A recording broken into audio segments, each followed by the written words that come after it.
many people who call themselves shamans or ayahuasqueros, I mean, I'm talking about European or American white people. They are serving the drinks, but they don't take responsibility for the community after the drink was served. And I'm not just talking about in the evening itself, but I'm talking about what happened to you a week from now, 2 weeks from now. Do you have a support group? Do you have a way to take the messages that you received in ayahuasca and actually manifest them in your life, in your reality? Namaste. You're listening to the Savannah Podcast. Join us on an exploration of Eastern spirituality, yoga philosophy, and conscious living for the new age. This podcast is a production of SavannahSpirit.com, where you can find a large selection of Om and yoga clothing, spiritual jewelry, and unique fair trade gifts from the Far East. Now here's your host, Ashton Szabo. Greetings, everyone, and welcome to the Savannah Podcast. I'm your host, Ashton Szabo, and we have a great show in store for you today. But before we begin, I want to remind you to head on over to SavannahSpirit.com/contest to enter in each week for the chance to win a $100 gift card to SavannahSpirit.com. Now, our show this week actually has a return guest who joined us in episode 98 to talk about his work with shamanism. But today we're going to get a little bit more specific and talk about plant medicine. What's happening in the West culturally with plant medicine? What are some of the dangers? What are some of the benefits? What do we see happening in the community? What are the effects on indigenous cultures that are happening? So we're going to explore some of these ideas and more with our guest today. Our guest today is Itzhak Beery. He's an internationally recognized shamanic healer and teacher. He's the author of numerous books on shamanism, including The Gift of Shamanism, which we've explored in a previous episode. He's also the founder of shamanportal.org and the co-founder of the New York Shamanic Circle. Really excited to have him back on the show again today. Itzhak, welcome back. I'm so happy to be back. So for those that haven't heard our previous episode, tell us a little bit about yourself and the work that you do. Well, I do shamanic work, or shamanic practitioners, and I started over 20 years ago by, like everybody else, reading a book, getting excited, curious. I never thought it's going to be part of my life, but one workshop led to another trip, and that trip led to me to meet a shaman in the high Andes of Ecuador. I came back to him, and then I became his apprentice, and that led me to another couple of years of working with him, and then I became a healer, and so one thing led to the other, and today I write books and I teach around the world. And I'm happy to share this knowledge of the indigenous people with the people of the North. Now, you just took a group to the Amazon to work with plant medicine, to explore various shamanic practices. What are you noticing now with the rise in popularity of shamanism, and in particular with the aspect of plant medicine within certain realms of shamanism? What are you starting to notice with people getting so much more interested these days? Well, I think that people are curious to find out what else there is except the traditional, what we call traditional religious spiritualism. We all understand that there are bigger picture outside of the norm, and with the destruction of religion, government, and institutions, we are looking for what's real. We want to look behind the veil. And shamanism enable us to take a peek behind that veil and see what many traditions all around the world for thousands of years knew that it exists, that we do have a world that is unseen world, a world of spirit that we were not learn about that in school or in our families or in our churches or our synagogues. And we can't deny that it exists because we do have experiences like this. Everybody have experiences of a spiritual nature. deja vus or daydreaming or dreams or holograms or knowing of a certain. And for many years, children especially were denied that experience, or at least sharing these experiences, and we learned to shut this down. In the West, in particular, if we're talking about more the Judeo-Christian religions and the offspring of that, there's usually a go-between between the individual and the divinity. There's a priest, there's somebody there that is there to speak as their representative of. Is that the case? Typically, I mean, we think of the shaman, we think of that person there, but are they there to be that voice of, or are they there to introduce us to a personal experience with that otherness? Well, in the shamanic tradition, there is no go-between God and the earth. Every person have the ability to journey, to work with the spirit and with the gods, or what we call gods. And there is no one God that sits on a beautiful chair and command his will on us. It's all part of what we call God in the shamanic tradition is the great mystery, or the unseen world in many ways that create it all, and that God is in everything. And so there is no hierarchy in shamanism, and the shaman is not a priest, is not a higher authority in the spiritual. He is a go-between the world of spirit and the material world. He brings knowledge, he brings healing, he has visions, but so is every one of us. And many of the shamans that I met in the jungles or in the Andes or other places in the world, they all believe that we are all shamans, and we all have the ability to journey, and which means that we are all have the responsibility to act as part of God or the great mystery. It's not, it's that right is not given only for the priest. Now, when other people believe that it was given only to the priest, then they are not responsible. They can do whatever they want, and they come back and ask for forgiveness. There is no such thing in that in shamanism. You are responsible for your action. We're talking about the great mystery as well, and this personal connection to it. A lot of that mystery, especially when we look at indigenous cultures that have deep roots in shamanic practices, they're very much connected to the earth. You live in New York City, which there's a lot of concrete, there's a lot of buildings, a lot of people are very disconnected from nature. I mean, one of the things that it blows my mind when I hear people say this, but people say things like, I don't like the outdoors. And I'm like, I don't even like my brain, like it freezes when someone says that. Cause to me, it's like, that's like saying, I don't, I understand people don't like their bodies, but it's like saying, I don't like life. Like, I don't like my body. It's like, how can you not like the outdoors to be so accustomed to being in these safe bubbles and disconnected from nature? How does shamanism and shamanic practices help people connect back into not only subtle energies, but to the earth itself?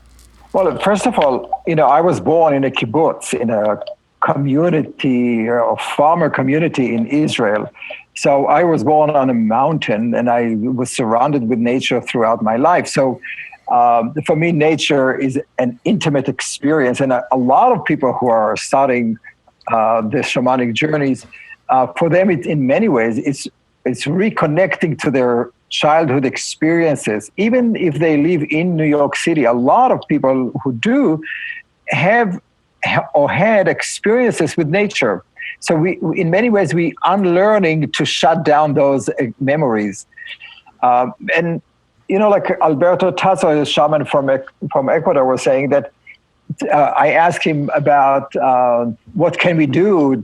We are living in a terrible society that everything is asphalt, everything is building, everything is commerce. He says, well, your buildings and your roads and your parks, everything has spirit. Your building have spirit, so connect with those spirits. Now, how do you reconnect with nature? That's exactly what we are in the shamanic circles that we have. That's what we do. We go to nature. We hug trees. We are speaking to the sky and for the water and for the fire, and we are reconnecting because the disconnect that we have is from nature. And when we disconnect from nature, we are disconnecting from society and from our heart. And it is a big challenge for people who live in big cities.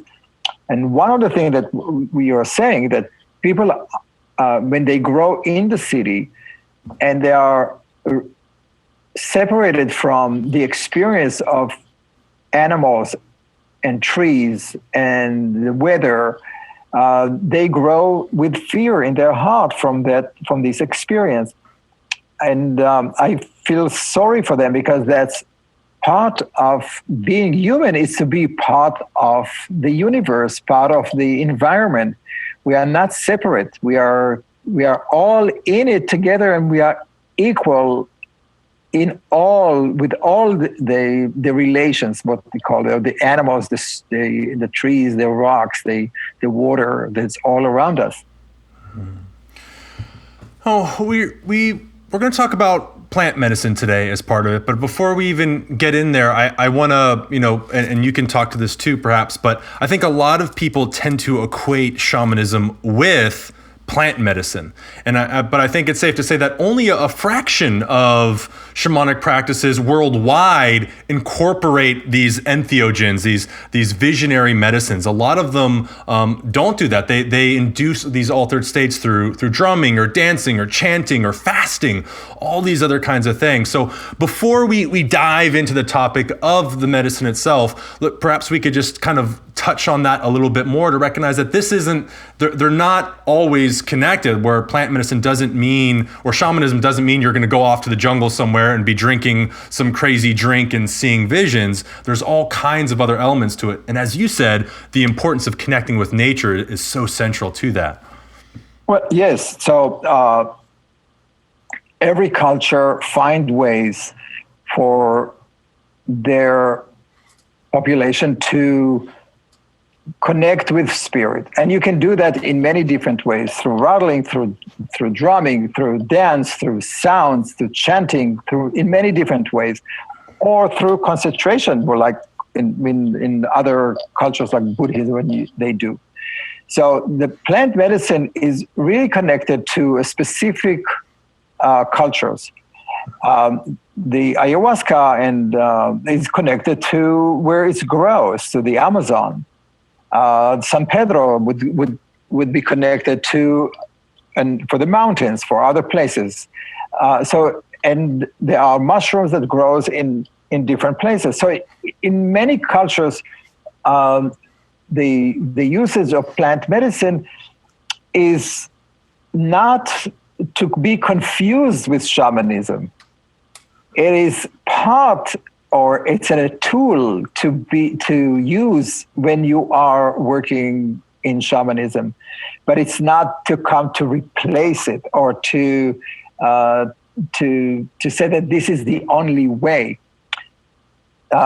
Recently, that's what happened in our society, and on one hand, a lot of people, young people, are fascinated by plant medicine, and they want to try it, but after a while they understand that this is not everything.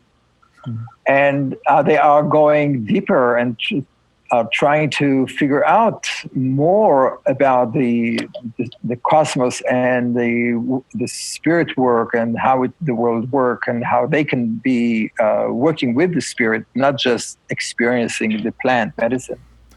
What would you say are the benefits to working with various plant spirits?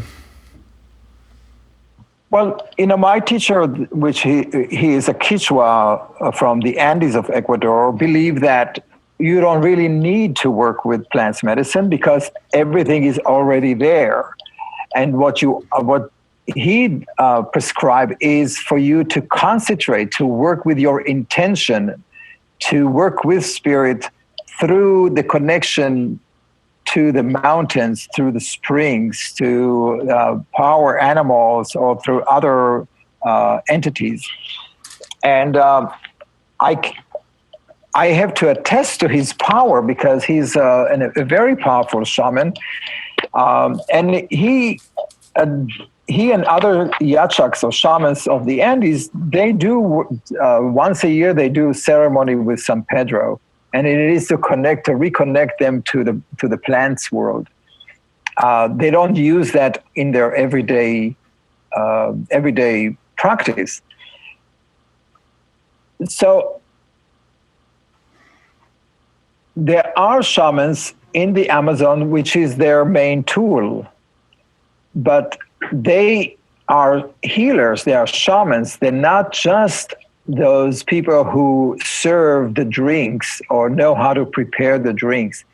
The drinks is part of their practice.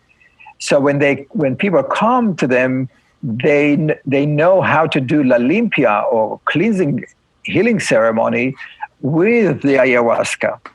So it is a whole package of healing for the body, emotional and spiritual for the person. It's not just throwing you into ayahuasca experience without knowing how to protect or heal you. Can you tell us a little bit more about the La Limpia ceremony and what's involved with that? Well, La Limpia ceremony is an energy cleansing ceremony, and the basis of it is that each of us have a body, energetic body around us that is most of the time get polluted by negative energies that are penetrated that area through envy, jealousy, being in the wrong place in the wrong time, by intention of other people, bad intentions to other people, or by evil spirit. And that energy sucks the life force of a person. And so La Limpia ceremonies cleanse this area and the body and take it out, extract out the negative energy. It is done in many different ways in different tribes and in different traditions, but basically it's done with plants, with fire, with aqua florida, with perfume, with rocks, with candles, with many different ways to remove negative energy. And in our scientific mind, you can say that La Limpia is a way for all these elements to change the electromagnetic field that is surrounding each person, the energy body around, to bring more of the negative ions to a body that is full of positive ions. And positive ions is what we call when we are sitting in front of electricity, a computer, a television all day, and we start to feel very tired, like our eyes get tired, our body get tired, we feel weak. And La Limpia changes that energetic body into a negative, which is what negative ions, which is what we experiencing when we going to the beach, that kind of freshness, or to the ocean, or to the forest, the jungles. We can feel the freshness in the air, and that's what we are calling negative ions. Now, there's a lot of people that I personally know that are interested in not only shamanism, but in particular plant medicine. And so I hear a lot of people like, oh, well, I've never tried it, I'm a little scared about it, I don't really know. My response to that is usually good. Like, if you're scared, that at least means you have the at least some respect for the plant, which is absolutely necessary. But what do you say to people that are coming to you that are interested in it? Do you that have never taken plant medicine before, have no exposure to other shamanic practices? Do you think it's a good idea for them to go in the direction of medicine first, or is that something that they should gradually build up to over time? What's your opinion with that? My opinion is that you want to go to do ayahuasca or any plant medicine after learning or experiencing the work with spirit through the work with shamanism. And the reason is that, some people believe that in order for you to learn to swim, you have to throw the baby into the water. Yes, if you are there to catch the baby, that's okay. But many people go into the spirit world in the same spirit. They want to throw themselves into it, but they don't understand that they can meet spirits. Evil spirit and other spirit, and they don't have the tools, they don't have the way to understand the symbolism, they don't have a way to negotiate out of these experiences. Some people take it literally for what they see. So all of those experiences can make people paranoid, schizophrenic. They come from the jungle and they want to break down their relationship and their works with the children. So there's a lot of misunderstanding, and most of it because these people are not prepared. So people who come to me, they already know what I do. So they at least they know that the other world exists. My recommendation that if you are planning to do that, go take a shamanic workshops, go take a shamanic healing, La Limpia, so you understand what this is about. You have to understand that all these plants medicine are practiced in societies that are indigenous, that they understand work with spirit. They grow up like that. And in many societies, children as young as 5 years old already taking small doses of ayahuasca so they can have an intimate relationship with nature from very early on. And so they understand that all nature is alive. But if you take a New Yorker or any other person and throw me into the jungle or into a room in New Jersey or in Brooklyn and they have no connection to nature, and you throw them into a plant medicine that will bring all those images up into their subconscious, not only that, but also with the puking and purging, some people can get paranoid, and I understand that. So my advice for people is learn about it before you do it. Learn what's the consequences. Learn to work with spirit. It is wonderful if you have a power animal or spirit guide that you can work with as you work with ayahuasca. So it's not totally outside of your understanding. One of the things that I notice a lot is we can get into set and setting and the importance of that in a moment, but the overall context and container that an individual has to integrate, as you were saying, the symbols. So, I mean, to me personally, it doesn't matter if someone is Catholic, Christian, Jewish, Muslim, Taoist, whatever it may be. What I see a lot with plant medicine is people, they'll take it and they're like, oh my gosh, I get it. We're all one. We're all connected. We're all love. Woo! And they're off on this like airy fairy way out land. And they're like, I'm enlightened. This is amazing. They have all this access to what in yoga we'd say Shakti, to power, to energy. But then because there's nowhere to integrate it back in, they come back into their lives and now they're living a completely diluted life because they think, well, now I get it. Now I understand it. But there's nothing that's integrated that energy in. And so now they've got these massive blinders on that they're not seeing all this stuff like, oh, I let go of my anger. I'm not angry anymore because we're all connected. We're all love. And then they're screaming at people and then just pretending like it's not happening or something. I think that this is a great point because many people who call themselves shamans or ayahuasqueros, I'm talking about European or American white people. They are serving the drinks, but they don't take responsibility for the community after the drink was served. And I'm not just talking about in the evening itself, but I'm talking about what happened to you a week from now, 2 weeks from now. Do you have a support group? Do you have a way for sitting and integrating the experiences? Do you have a way to take the messages that you receive in ayahuasca and actually manifest them in your life, in your reality? Because of that, a lot of people are doing ayahuasca every week, every other week, every 3 weeks. Some people are doing 100 times. Now, I am a little suspicious about people who are taking 100 or 80 times ayahuasca and not learning and not manifesting the vision that they receive.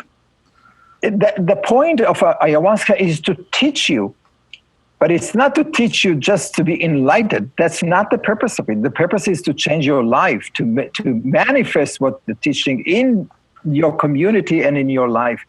So if you do it 80 times, you want to tell me that you have 80 different visions that you have in your lifetime you have to manifest? I still work on the vision that I got in 1997. It's the same vision about community and preserving the Amazon and doing, and that's what the commitment that I have, that I received during this vision.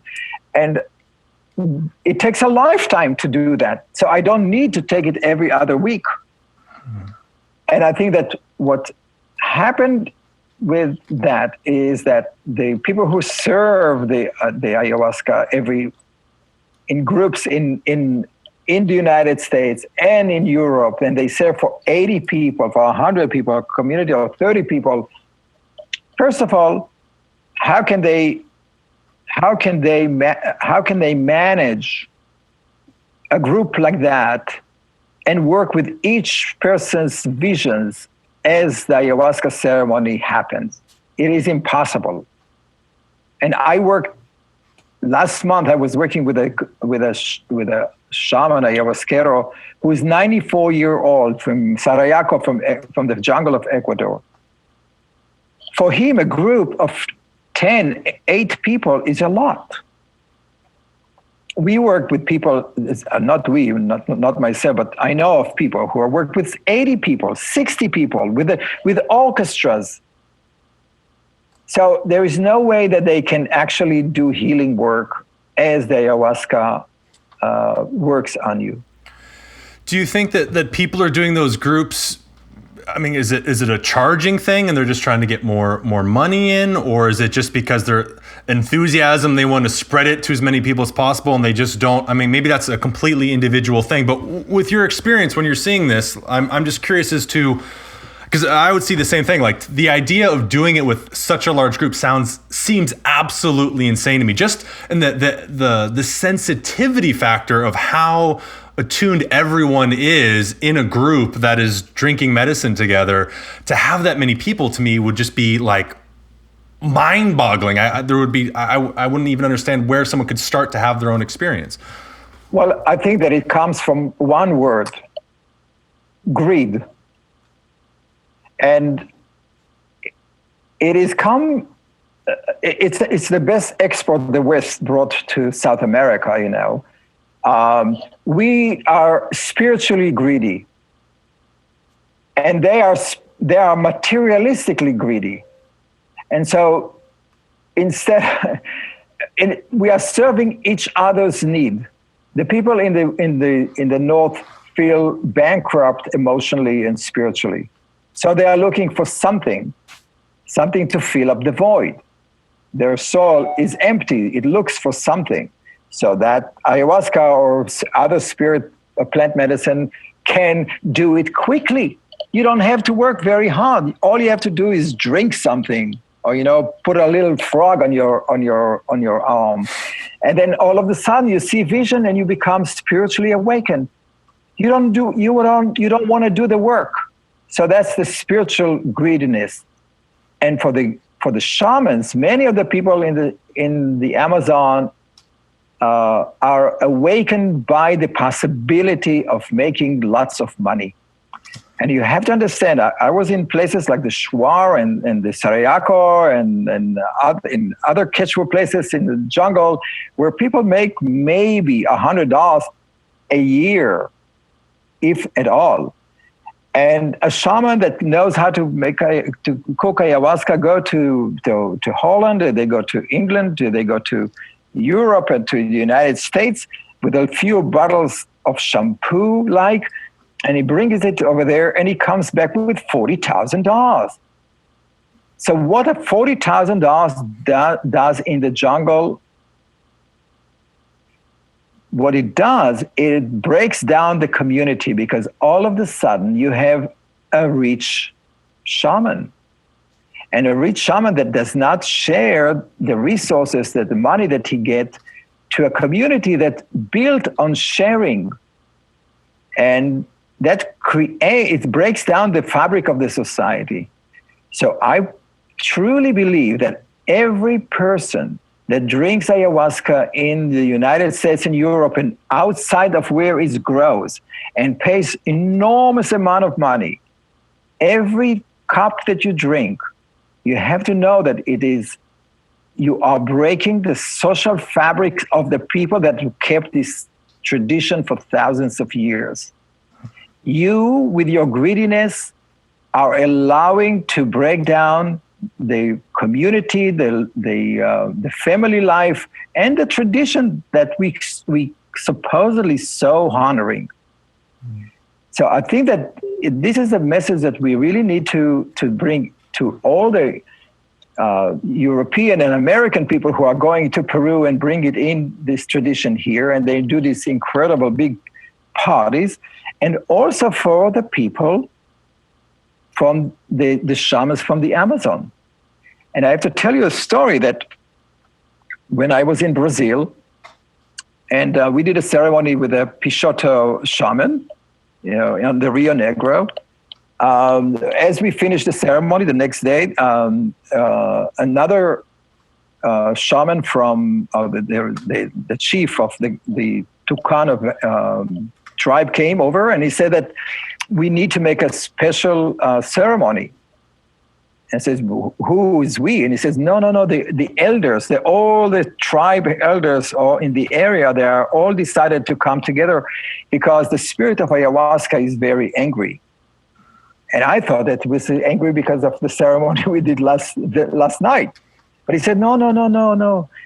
They're angry because we, the shamans, the elders, are abusing the spirit of ayahuasca. We cut the trees. We don't replace them. We are cutting the branches that we lived on for generations. And if you think about it, it takes ayahuasca vine 40 years to grow to a place where you can harvest it and make it. So with the enormous output now, in the industrial size of making ayahuasca today, they cut a lot of those vines, and they don't grow fast enough. So what then is the responsible and appropriate way? Because for example, you take people on journeys. You work with medicine down in South America. I'm not sure if you do those types of things in the States, but so you're making a difference between doing it responsibly and ethically and then doing it irresponsibly. So what do you feel are the core things that make up that difference in the way that people can utilize the medicine? Well, on my trip, I first introduced people to the work of the shamans of the Andes.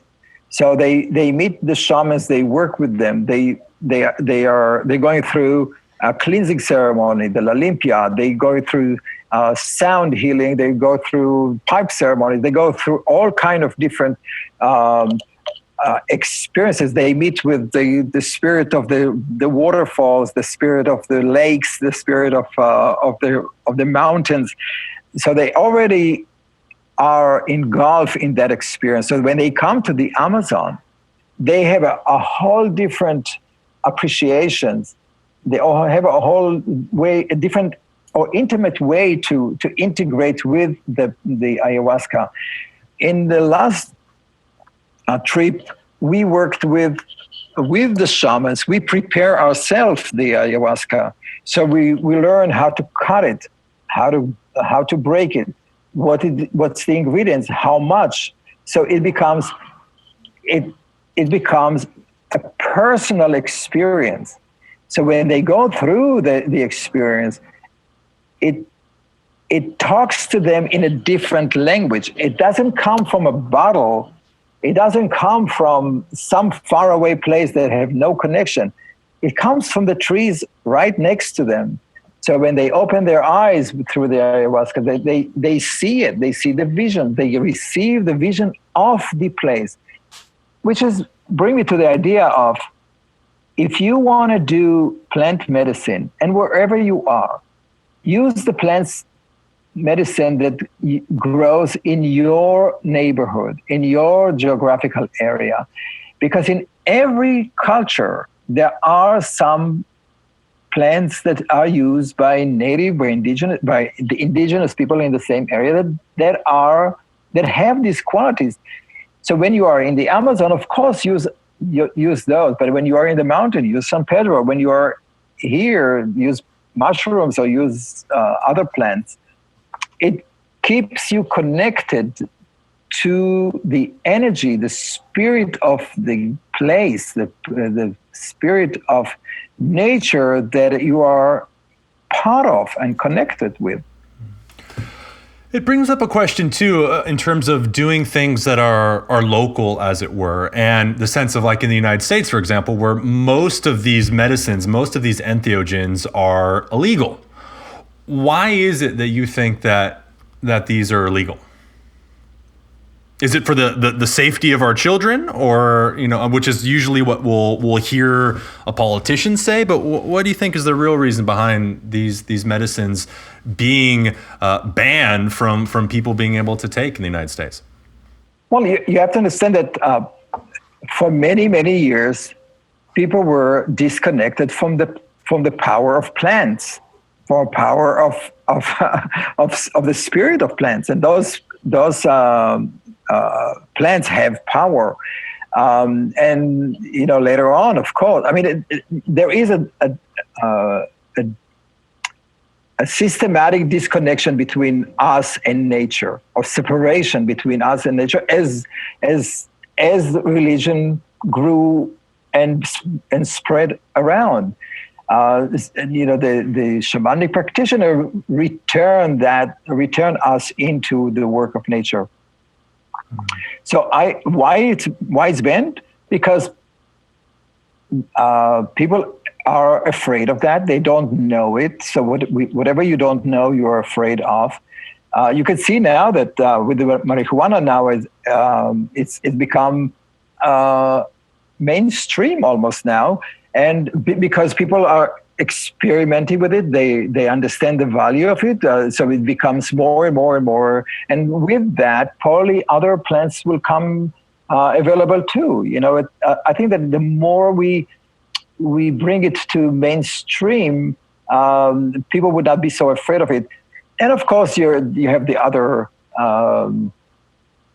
economic decisions about why would tobacco manufacturers would be afraid of that, and why pharmaceutical companies would be afraid of it.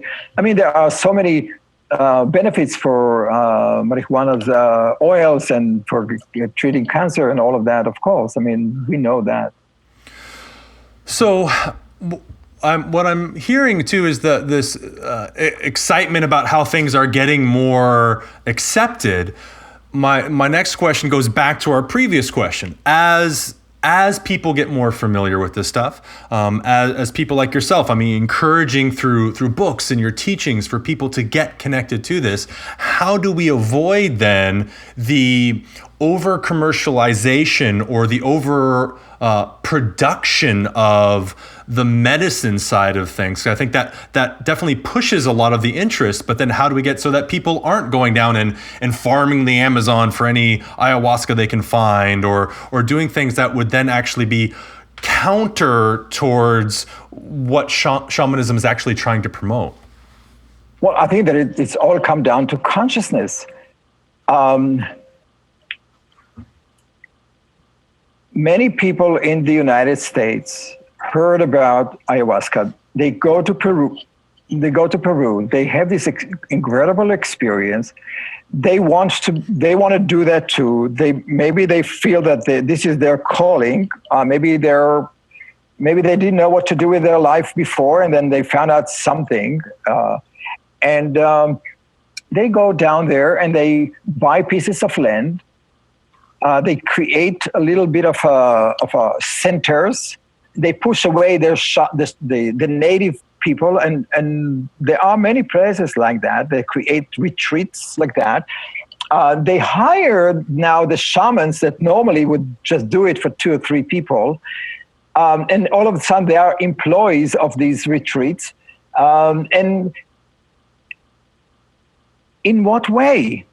In what consciousness they are allow themselves to take the dreams or industrializing dreams that the Western mind has and bring it into the jungle, which means they themselves don't understand what shamanism is, what indigenous wisdom is about respecting the land, living off the land, connecting to the land. They want to come there with maybe a good intention of providing this to other people, but they don't have the time. To become a good ayahuasquero, you have to spend 4 years drinking that every month. They don't have time for that. I was lecturing in London on a plant medicine, and there's a woman there who was selling her ayahuasca ceremonies. So I asked, and she got really upset from the messages that I spoke about, because it wasn't something that she wanted to hear. So I asked people how long she's doing it. Well, she's doing it 2 years. 2 years. There's no regulation, of course, but every person that heard about it, and he said that she can do a ceremony after learning 2 years. It's disrespectful for the people that were holding these ceremonies for thousands of years. So I think it's all come down to consciousness, that the people who have done that for so many years really have to impress upon people the importance of that, the sacredness of that, the way we work with indigenous people, the respect. I don't know what else I can say, because there is no law, there is no regulation that you can put on it.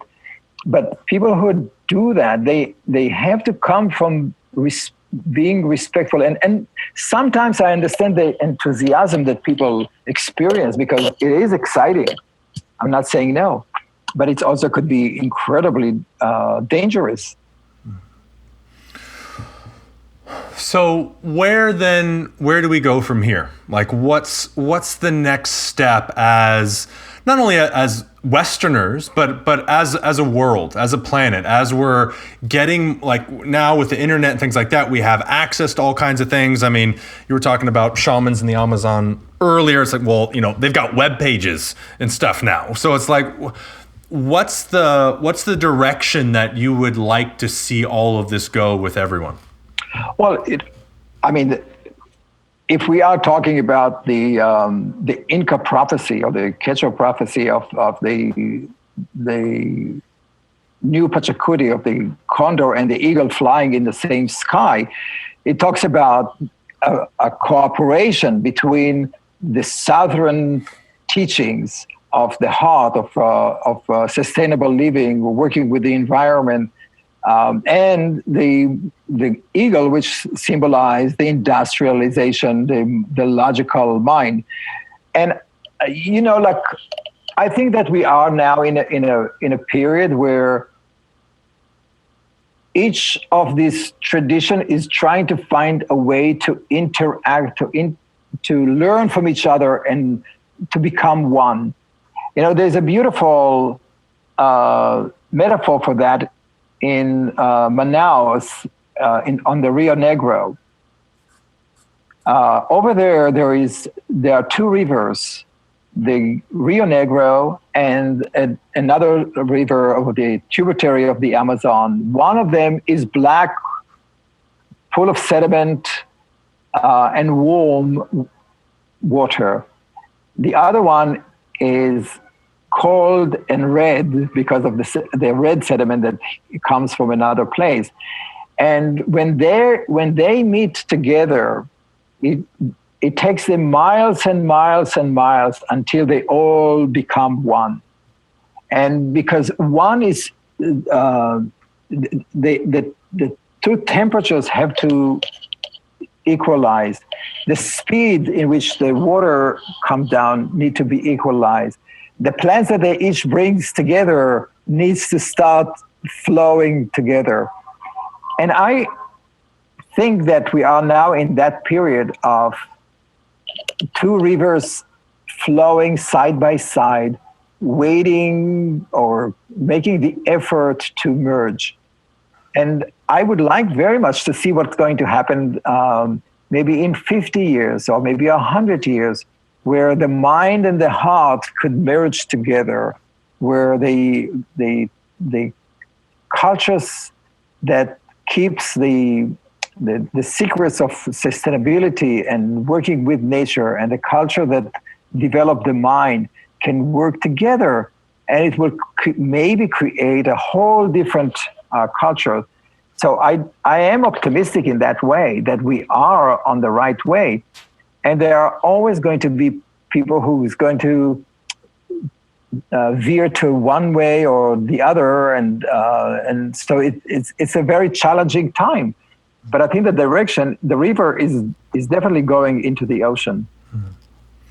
Well, and I hope, for the sake, given the amount of destructive potential we have as a species right now, both through just the way that we treat the land itself, as well as our tendency to move towards war and conflict and the types of weapons that humans now possess. I hope that for everyone's sake, not just human sake, but nature's sake, that we learn to blend those two together more appropriately. I think it's more important now than at any point in our human history. So I definitely appreciate it. And I struggle at times with your enthusiasm, but I feel it at times too. So but I think that we have to look at it in a more of a cosmic, or more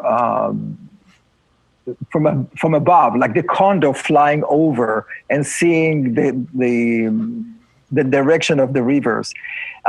We are the drops of water that are flowing in the river, so we can't really see the whole picture. So I do believe, seeing that these two rivers meeting, I'm quite optimistic. Now, I'm not sure that human being will be there.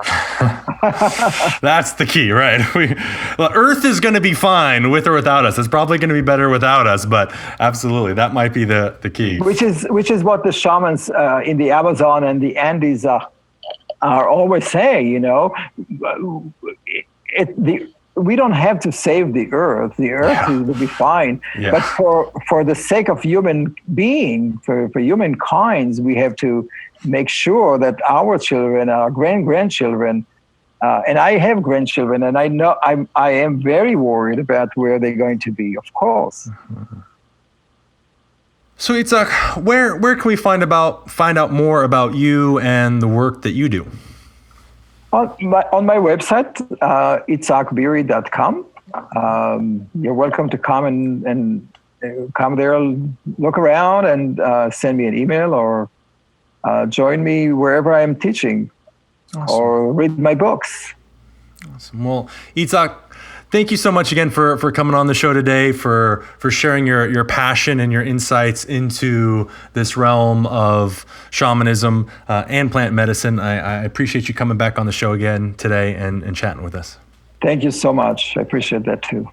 And for all of our listeners out there, I hope our chat today has helped stimulate some thought and feeling through the heart process. I hope you've learned something new, and I hope you all have a very present moment. Namaste.